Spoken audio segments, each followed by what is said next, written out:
Hello. Oh, great. Thank you so much. Hello, everyone. Thanks for joining so early in the morning. It's actually a great turnout. Excuse me. For those of you who um, weren't so good last night and are feeling a little hungover, I think you're in for quite an entertaining panel discussion. I was fortunate enough to be able to chat with everyone a bit this past week, and these are a bunch of powerhouse superheroes here. So I'm like really pumped for this discussion. And since we only have 30 minutes and there's four of them, I really want to get started with the convo. So let's get going. Um, we were talking a bit about that big marketing campaign over the last couple of years or so about women supporting women.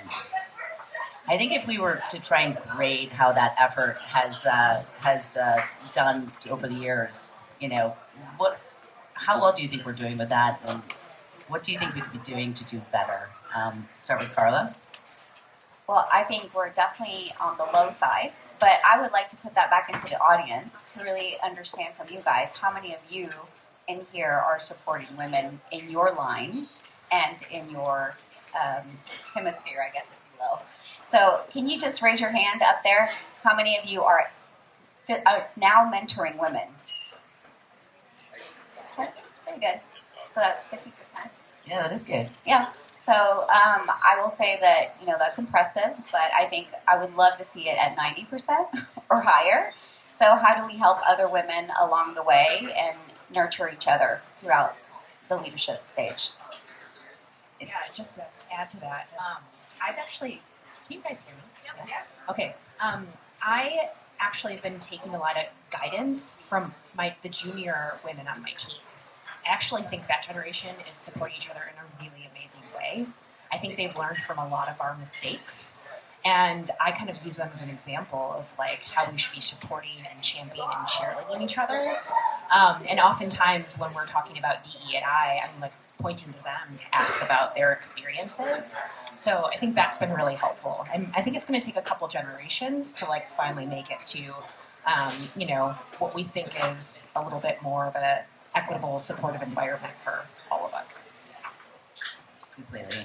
Great. So there was an overarching theme, I think, with all of you around three words: empathy, compassion, and courage. So I think all of you can kind of speak to this. I'd love to hear your opinions, but what do those words mean to you, particularly around leadership? Jump in there. I think I've heard a lot, even in the last few weeks, between International Women's Day, a little bit of jadedness around those words. And I think the fact you heard them from each of us when you talk to us says there's nothing jaded about them. And when you think about what we've come through in the last 2 years and the need for that, those themes like compassion and empathy is stronger than ever. And it's true that women, it tends to be quite innate in us. We have that, they're strengths of ours, and we should be encouraged to use them even more now. And when you think about what the future of leadership looks like, I truly believe, and the studies will tell you, and there's an amazing Harvard Business article, if anybody wants to look it up, that says empathy is the new face of leadership. And when we think about some of the themes we even talked about here yesterday around purpose and how do we lean in as marketers to make the world a better place, those elements are so important. And I think women should be proud of their strengths in those areas and bring them to the workforce and encourage their colleagues. Men are brilliant at it as well, so we can all bring that to the workforce, and I think that would make it a better place. I so agree with that. Okay. Maybe it's my froggy voice. Well, I think what we were talking about was one of my stories of, whether it's your own experiences or if you are, getting experiences from mentoring a woman.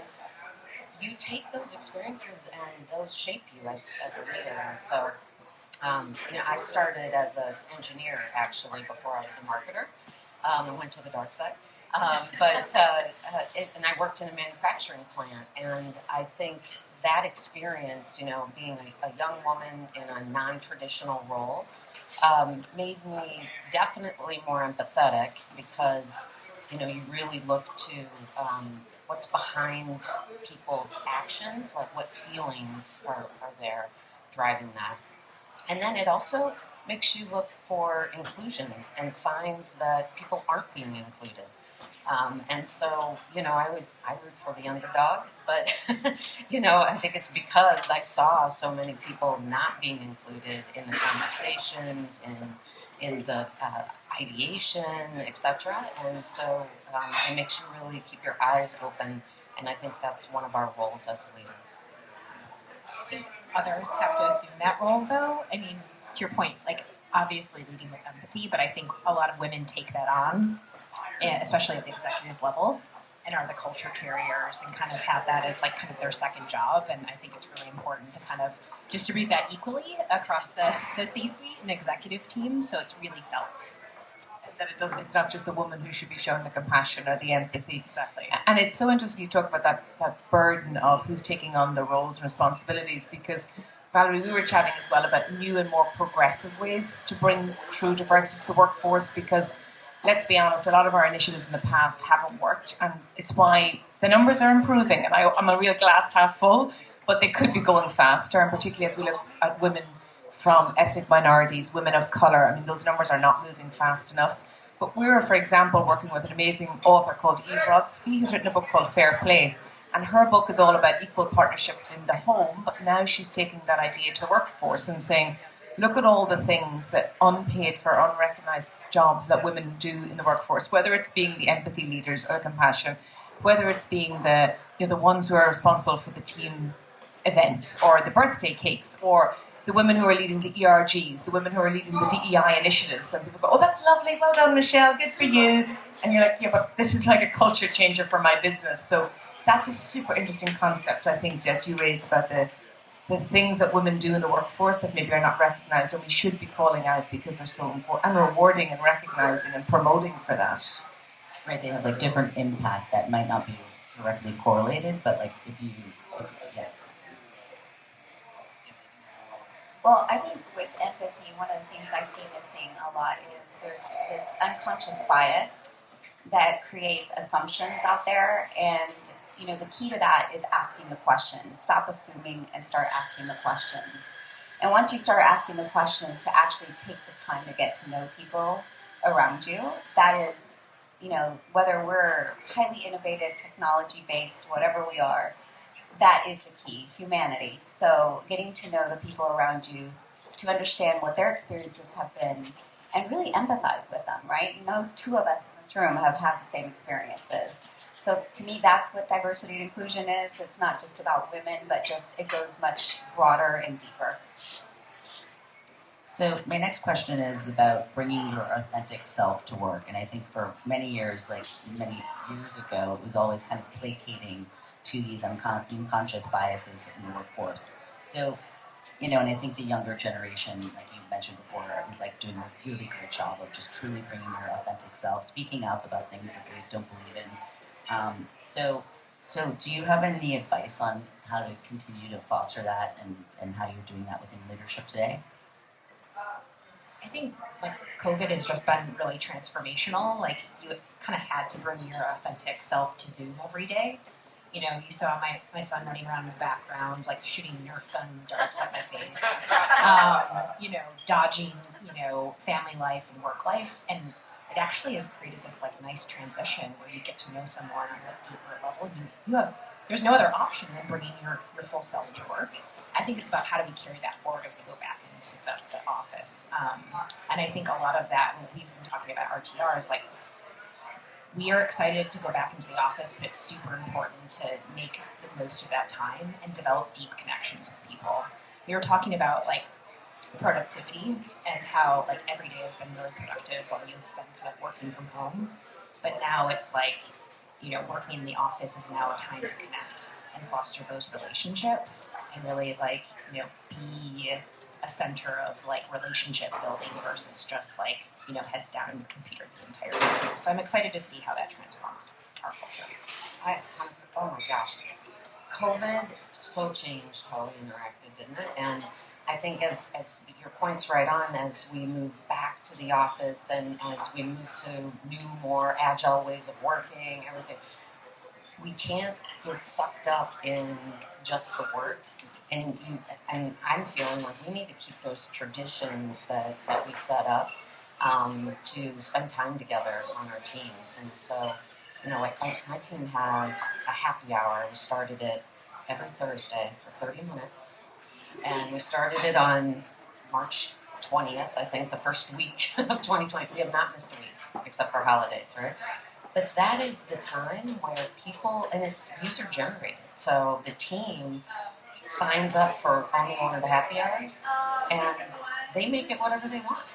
So it could be a passion of theirs, like, having, oh my gosh, thank you, in the hot seat, like literally the hot seat. So it could be a passion, like, bringing a yoga instructor and doing meditation with us, or cooking and showing us all how to make recipes. I mean, just super fun games, and we have to keep that tradition. Otherwise, I think we'll lose. And it's like blending that personal with work is actually really nice, because then that whole authenticity of who you truly are can come out, and you get to know people, so that when you're working with them, you're that much more connected. We do a thing that it's just prompted me to set up. I'm like, oh yeah, we started this thing called Gratitude Moments. We have a team meeting Thursday mornings, and I have to be honest, I don't think we would have done that or been as vulnerable to do that if we'd been in person. I think if we'd all been sitting in a meeting room and we thought, okay, let's talk about our gratitude moments, they would have looked at me and gone, oh, she's really lost it this time. We knew she was a crazy Irish woman, but this time.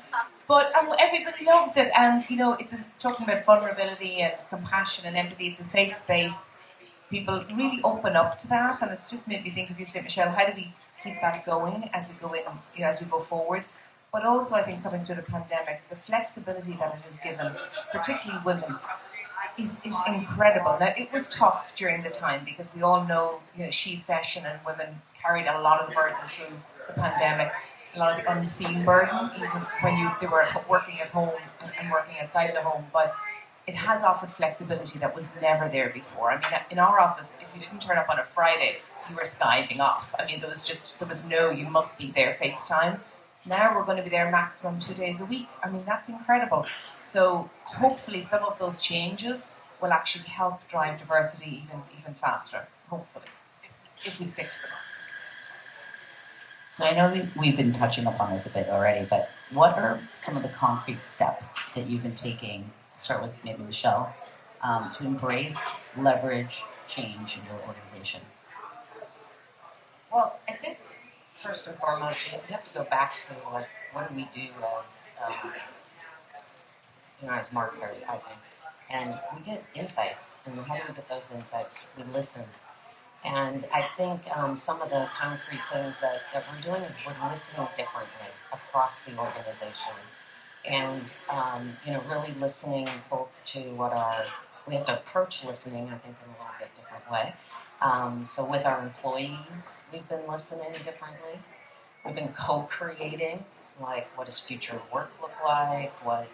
What's our employee value proposition? I was so excited to see that we actually co-created that with our employees and what that experience felt like. And now it's out there, and it totally resonates with future employees as well, because it is the place that we work, right? But I think we're also thinking about ways we listen to our customers differently as well, and try and be even more inclusive in the research that we do.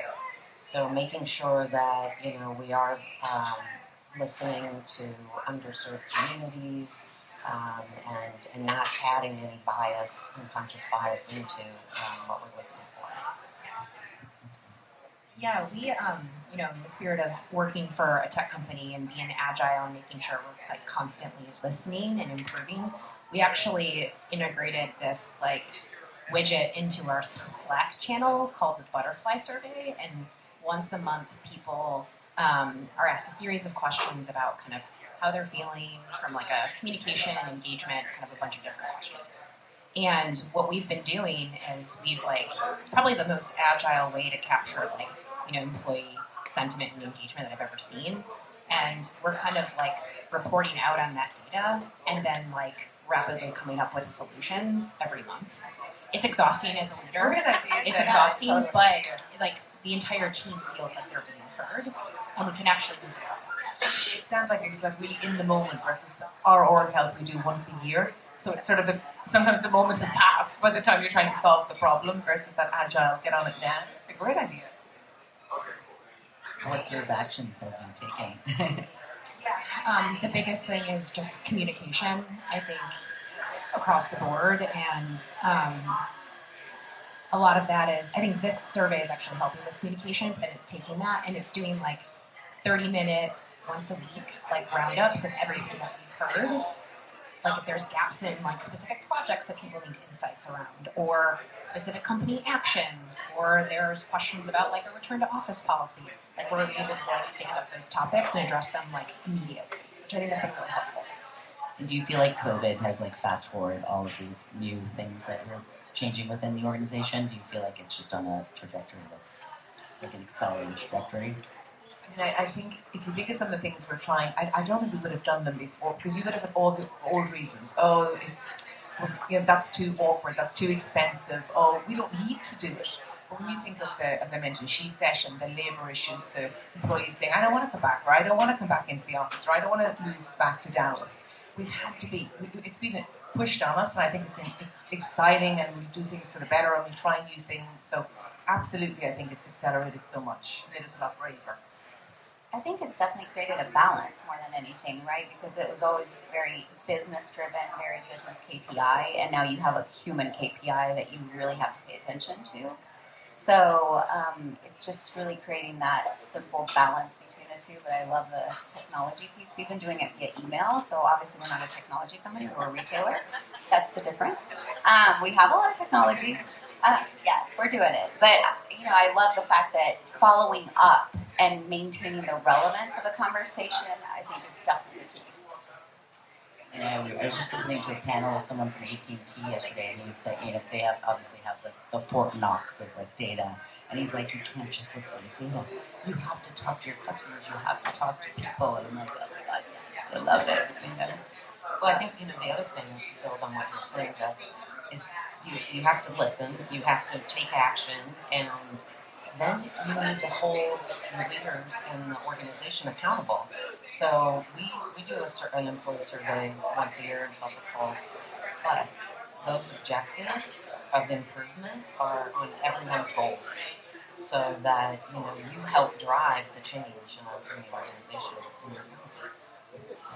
If you can say it all you want, but if you're not tracking it to some sort of goal, it's inherently bad. Talking about DEI again, in your perspectives, how has it changed over the last several years?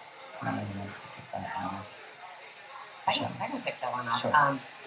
Well, first of all, I mean, it's an imperative, right? I mean, when you have diverse teams at the table, better representing your customers, your communities that you serve, you have a better vantage point to actually understand what you need to do to help serve them.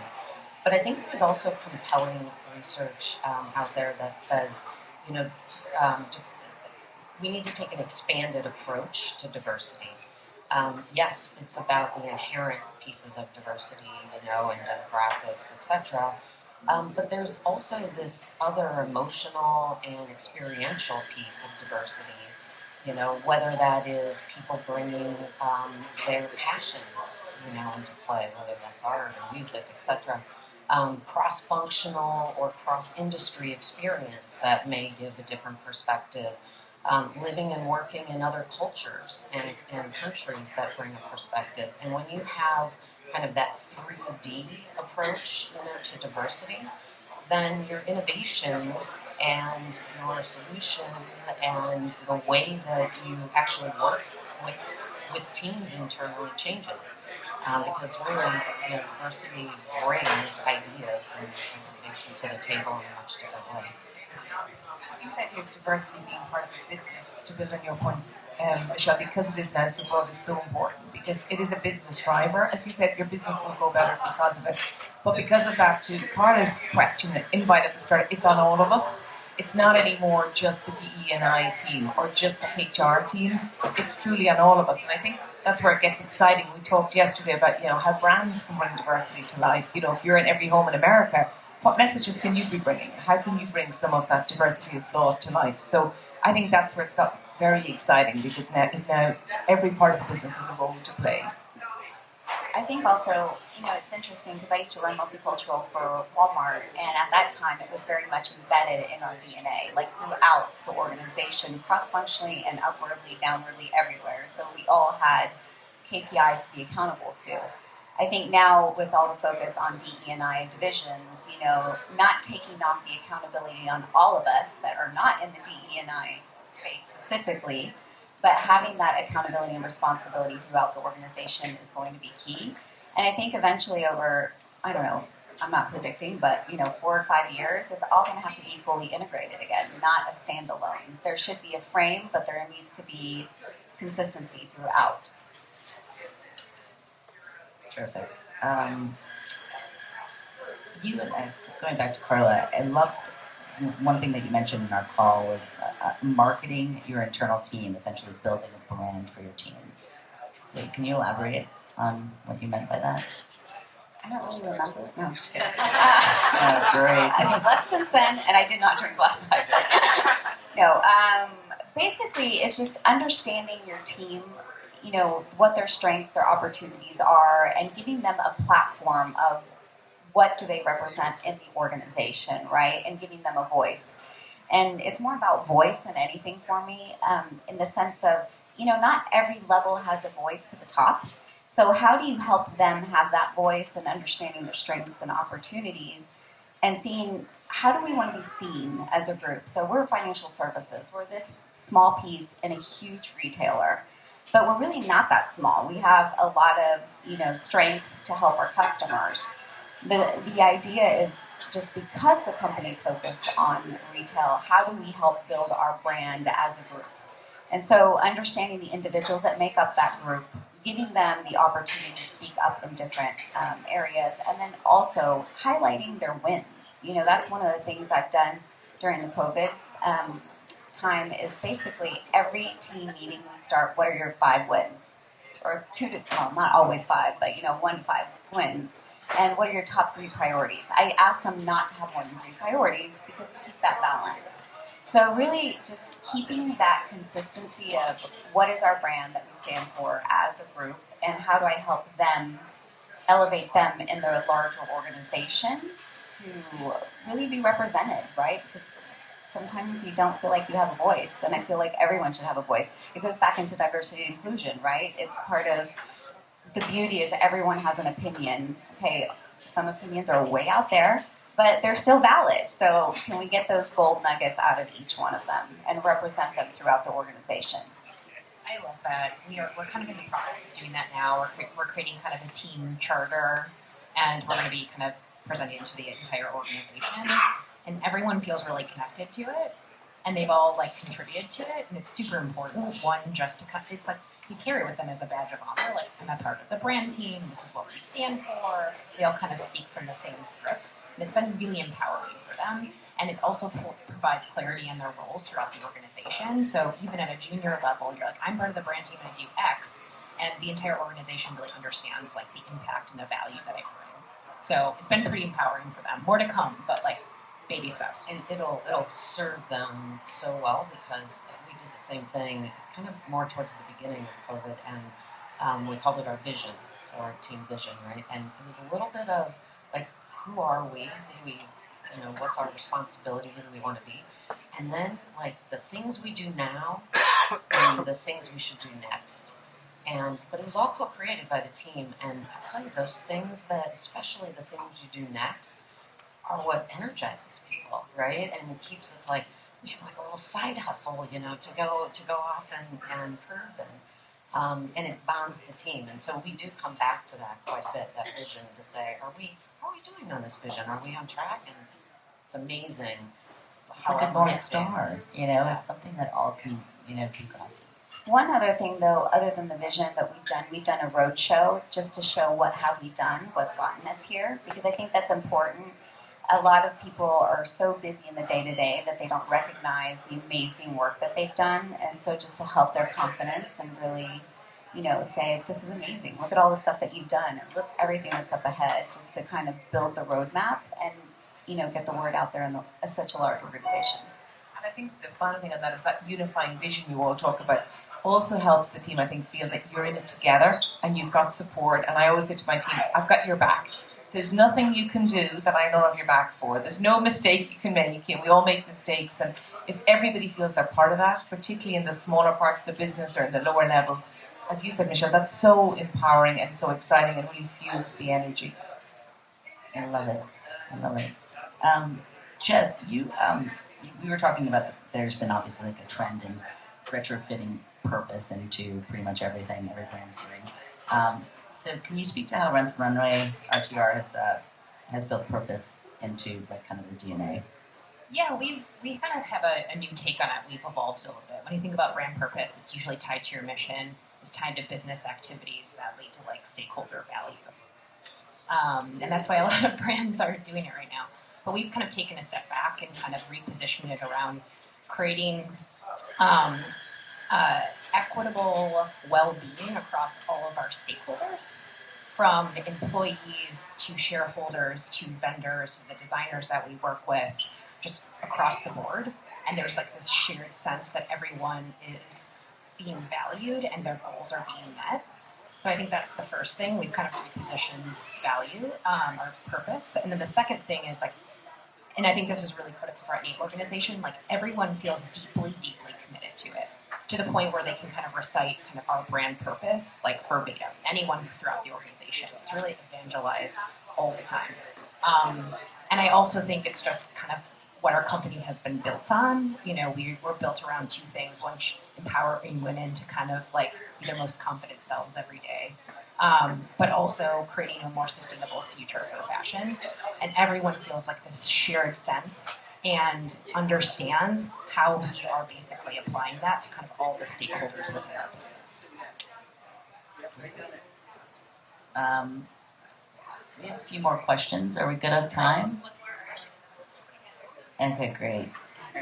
So, with all of your learnings over the last, few years, particularly, what experiences and learnings rise to the top that really truly help move you forward and thinking about the future? Michelle, if you wanna roll with that one. I think one thing is that we need to be resilient. And I think we've all demonstrated some resilience over the last couple of years for sure. But I don't think the change is going to stop, right? And so whether it's changing your life, at work, whatever, and the power of being a resilient leader, I think one, sets a great tone for your team, but two, just for you personally to be able to overcome whatever life puts in front of you. I think one of the things for me linked to that, Michelle, is around just the dynamicness of the workplace and all our careers. I know if I look back on where I started and where I am now, I never would have planned this. I never would have thought this is where I would be, particularly in Texas, which I love, by the way. But I think that dynamic nature of the workforce is super exciting. And I say, when somebody says to me, what are you going to do in 5 years' time? I have no clue. I hope that job hasn't even been invented yet. And I think we need to encourage our teams to embrace that diversity, and with that, embrace diverse experiences. I often say to them, you don't need to stay in food all your life or in CPG all your life. There's a whole world out there. And the ability to gain those experiences for all of us, I think, is super exciting. So I just think that idea of one set career path isn't there anymore at all. And it should be encouraged to take those different roads and weave and learn as you go. Yeah, I think connected to that is just like giving yourself the grace to take some risks. One of my favorite quotes from Abby Wambach wrote a book called Wolfpack, and it's the best. But like one of the quotes was, "Once you fail, you're finally in the game." And I just love that, and like encouraging I encourage myself that every day, just to like growth mindset, like take those risks and be comfortable with failure. But that's something I think that we need to take on as women and pass that down to kind of future generations to go out there and take those risks, fail, so you can kind of finally be in the game. For me, it's three things. It's authenticity, value yourself, and determination. And they're tied to what, resilience, obviously, determination, but authenticity is, I think we often don't value, and the value is tied to authenticity, is value yourself for who you are and what you bring to the table every day, and be your best self. and be authentic about it, because I think that's what's, going to be important for the days to come. And that's what's going to make you happy. Find your connection. And I can't agree with you more. I've been in so many different industries. This is my third time at Walmart. And, it's like a running joke now. So, but, you never know what tomorrow's going to bring. And skill sets are transferable. And so it's about the relationships you build, and be determined. I don't have a 5-year plan. I don't think I ever have. And I just think it's serendipitous if you are in the moment, the power of now, I guess. Just live it and live life to the fullest. Do as much as you can for yourself and for others. I think of the analogy of me wearing really bad suits in my 20s and being like, oh my god, I feel like I'm in a costume right now. You know what I mean? It's really, that's it. So I think that's a lovely way to end. And what do you think, Renee? I think so. I'm a little. We just open up for questions. The mic in the back for questions. Yeah, any questions? Any questions from the room? Great. Live, but if not. Hi, great panel, Krista here. So I had a quick question too, and Jess, shameless plug for everyone, Rent the Runway is amazing, and she and I have very good taste and similar taste. But Same dress yesterday. it was amazing. I hope that hits your social channels later. But to that point, for the brands that are reaching women as your audience, how has you and the unique lens that you have informed your product positioning, the channels that you're selecting, your media mix? I'm sure that serves you really well, but any insights there would be really great to hear. That's an easy one for me. Our product is focused on women. We're deeply tapped in from a customer insights perspective. It's completely shifted over, not to go back to COVID again, but it's completely shifted kind of what she needs. And so we've been kind of adapting our business model. I think one of us talked Unlimited. We've been adapting our business model and our service to her needs, everything from inventory, everything from, how she can select garments based on her body type and fit and all those things. So we're acutely tapped in to serving the needs less of her. sweatpants. Still sweatpants. Yeah. They're trendy ones. Trendy ones. Yeah, we can talk about for an hour about trends that are going on right now, which are delightful, but still sweatpants. I just very quickly 2 things, because we're I sell chips. It's not changing the world, but they're tasty and they're better for you. But 80% of our shoppers are women, and yet for years and years we were promoting to men all the time, and our ads are to men, etc. So 2 things for us. One is understanding that mother who's trying to just take a little bit of a step towards health and wellness, and understanding that the majority of Americans are nowhere near there, and being humble enough to go, we're trying to serve those women who have only so much money in their pocket, and they're trying to give their kids something a little bit better, and how can we humbly do something along those lines, meet her where she is.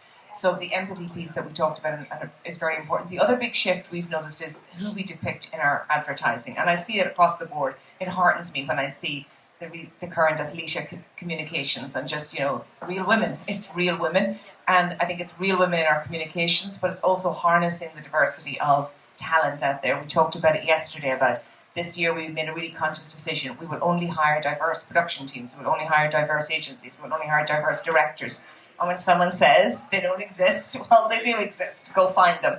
So it's a shameless plug there, because all of us have the power to do that, but I think that deeper empathy with our consumers and women in particular has led to that. I'll add one short one as well, which is, women historically have had lower financial health than men, right? There's a lack of education, understanding, and then that drives the products and services that they own, right? Less life insurance, or maybe not understanding, how to invest their money, etc. So, and really it's taking care of your family, right? And that insight of, so we've made sure that we do have services out there that help build education, help support women, help support single moms, to make sure that they are protected and what they love is protected. Okay, we have time for maybe one more quick question. Hi, I'm Carla. Thank you all. This has been Wonderful. I'm in a chief of staff role, so we're really closely with our CMO on culture and transformation, as you all were describing. And one of the challenges we run into is that as we're transforming as an organization, we want to make sure we're listening to the team and tailoring our culture to what they need to thrive. But we also run into this thing where there are some members of the team who aren't really along for the ride in the culture shift. And how do we make sure that we're kind of bifurcating the feedback we're getting, the people who are just going to hate everything that we do and probably should leave, versus the ones who we want to make sure feel really valued and trusted and celebrated and all that. I'd love to hear if you all have any advice on how to navigate kind of tailoring your culture to the high performers, the people who want to be there, and not, regressing to the lowest common denominator and people who are maybe unhappy. Wow, that's a good question. I think it's that cohort of people that are unhappy. I think it's still important to hear them and listen to them, because it actually might help influence like the strategy that you're developing down the line. But I think you also need to know that like they're never going to be persuaded, and kind of like putting a lot of your energy. I mean, a lot of this work takes so much energy. It's a lot of conversations, a lot of thinking, a lot of meetings, and focusing a lot of that energy on the groups that are actually going to help evangelize your mission, while still listening to the folks that might be more of the naysayers. I mean, I think about like the performance reviews and like how antiquated they can be in certain organizations. Like, do you guys have any like interesting thoughts on performance reviews? Because I feel That's like a whole other panel. I know, seriously. We need another 45 minutes. I think though, a comment I'd have for you on that piece is, and this is part of my learning over 20 years as a woman, was I tend to be a real people pleaser. I want everybody to be happy. I want to make sure everyone is good. And I've learned from some really great advice from some good colleagues and mentors, that's never going to happen. So I think it's so important that you do, if you show up with authenticity, if you, as all these women said, that you have great advice about how to build a vision, how to build a culture, and if you're doing that with good intent, the good will come and the rest will work their path out, and the important thing even under that is to be fair in your feedback to everyone and make sure people are hearing. If they're not playing with the team, if there's a negative influence there, the best gift you can give is to give fair and honest and transparent feedback. And then people are adults, they work it out for themselves. But for me, that was my biggest learning. You can't please everybody, but be authentic, bring the team forward, and the good ones will come with you. I completely agree. I think that is going to be your main filter. But going what Jess said, asking the question to understand the why they're disgruntled, right, or why they're not happy. Because there are some folks that maybe there is a transformation that can happen if you address those pieces, and it also can save you time and a lot of money in trying to retain them. And building an environment that's culturally diverse that includes some of these pieces that might have been a blind spot for you as an organization. The main thing I think as a CMO is, at Walmart we have lead by walking around, and I know it's hard in pandemic and in this hybrid state, but pick up the phone, call, text, whatever it is. I mean, now you have all these channels you can get to really quickly. And make the time for your associates. That human capital to me is precious. It's people first. That is a great way to end the session. Thank you, ladies, so much. It was amazing.